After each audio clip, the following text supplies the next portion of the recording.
베트남어를 열심히 공부하고 있는 여러분 안녕하세요. 베트남어 연구원 가니입니다. 자, 오늘은 제가 올 초에 OPI 어드밴스드 하이 레벨을 받았는데요. 그 후기에 대해서 알려드릴게요. 시작할까요?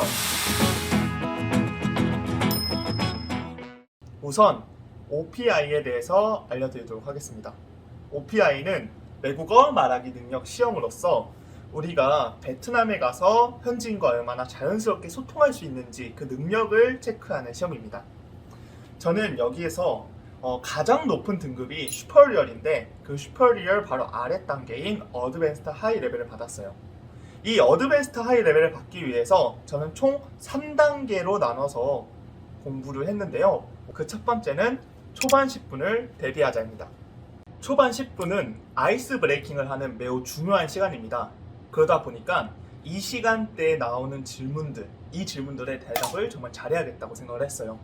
OPI 같은 경우에는 우리가 설문조사를 하지 않다 보니까 이 아이스 브레이킹에서 나오는 질문들 그리고 그 대답들에 따라서 앞으로의 질문들이 정해진다고 생각했습니다. 이때 나오는 질문들은 어느 정도 한정이 되어 있어요.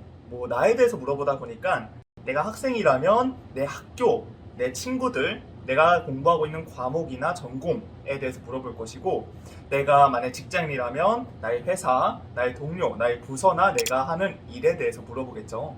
그래서 저는 제 해당 질문 5가지를 정하고 그 답변을 매우 세세하게 적었어요. 그래서 매일 아침 일어나서 전날에 외웠던 내용 녹음해서 듣고, 만약에 발음이나 악센트가 좀 안 좋은 부분들이 있다면 그 부분의 연습을 정말 열심히 해서 시험장에 갈 때쯤에는 다른 답변들은 모르겠는데 이 초반 아이스 브레이킹에서 나올 수 있는 5가지의 질문 그리고 그 답변에 대해서는 달달달달달 외워갔던 것 같습니다. 두 번째는 패턴을 만들자입니다. 이 부분부터는 제가 정말 이 짱구를 엄청 열심히 굴려가지고 만들어낸 그런 부분인데요. 여러 가지 질문을 받았을 때 그 대답을 하나로 모으고 또 그 하나의 패턴 안에서 풀어가는 그런 형식인 거죠. 자, 한번 예를 들어서 얘기해 보도록 하겠습니다. 자, em rất thích đi du lịch nên em đã đi cùng những A mà còn B nữa. trong đó em muốn giới thiệu về A 혹은 trong đó đặc biệt em nhớ A nhất. 이러면서 그 밑에 A라 혹은 vì A 하면서 이제 설명을 막 하는 거죠. 그리고 마지막 설명 다 끝났어요. 그러면 nên nếu có cơ hội thì em muốn đi du lịch A lại thêm một lần nữa với 예를 들어서 친구면 các bạn 혹은 베트남 친구들이다. 그러면 các bạn Việt Nam 이런 식으로 이야기를 할 수 있는 거죠. 이렇게 되면 우리가 시작할 경우 너 여행을 좋아하니? 그러면 너 여행에 대해 소개해 볼래? 이렇게 됐을 경우에 어떤 장소든 얘기할 수가 있겠죠. 그러니까 한국에 대한 여행지를 소개해라 라고 얘기를 들었을 때도 얘기할 수 있고, 또 베트남에 대한 여행지를 소개해라 했을 때도 대답할 수가 있는 거죠.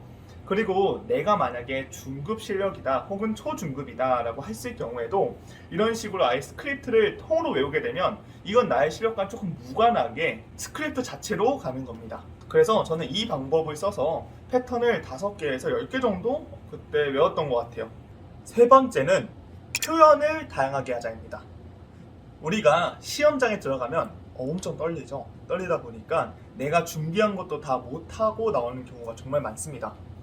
그런데 우리가 약간 시험을 준비할 때 단어나 문장 아니면 문법 등은 열심히 준비를 하는데 어떤 다양한 표현은 좀 준비를 못하는 것 같아요. 예를 들어서 지금 너무 떨린다. 이 문제는 너무 어려워요, 선생님. 선생님 그때 그 음식 진짜 맛있었는데 선생님에게도 추천드려요. 이런 문장들 말이죠.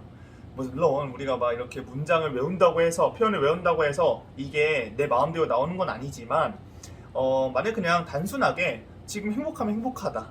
좀 이따가 끝나고 나는 맛있는 걸 먹을 건데 그 먹을 걸 생각하니까 매우 기쁘다.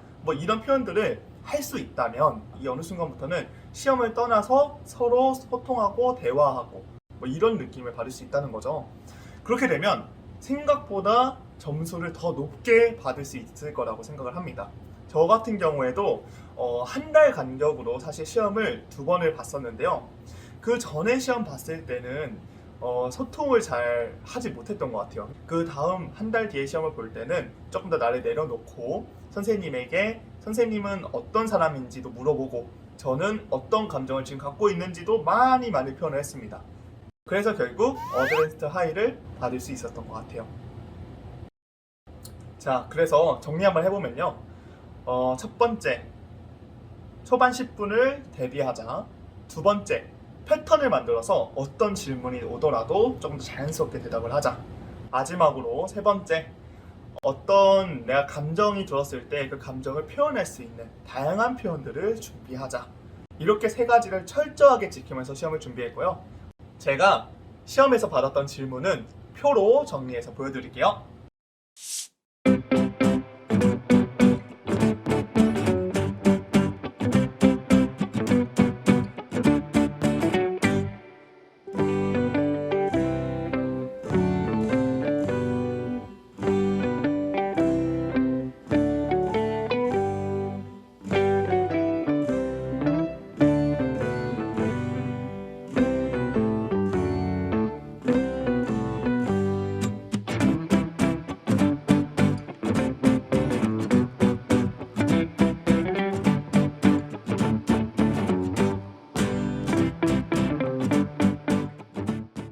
OPI 시험을 준비하면서 이게 말하기 능력 시험이다 보니까 자연스럽게 상대방과 소통하는 게 중요하긴 하지만 또 시험이다 보니까 패턴이 생기고 또 매번 바뀌는 사회적 이슈에 민감하게 반응한다는 것을 알게 되었습니다. 그래서 사실 평소에 관심이 없던 이야기들, 사회적 이슈들을 베트남어로 소개할 수 있게 되었다는 점에서 또 매우 정말 값진 경험이었던 것 같아요.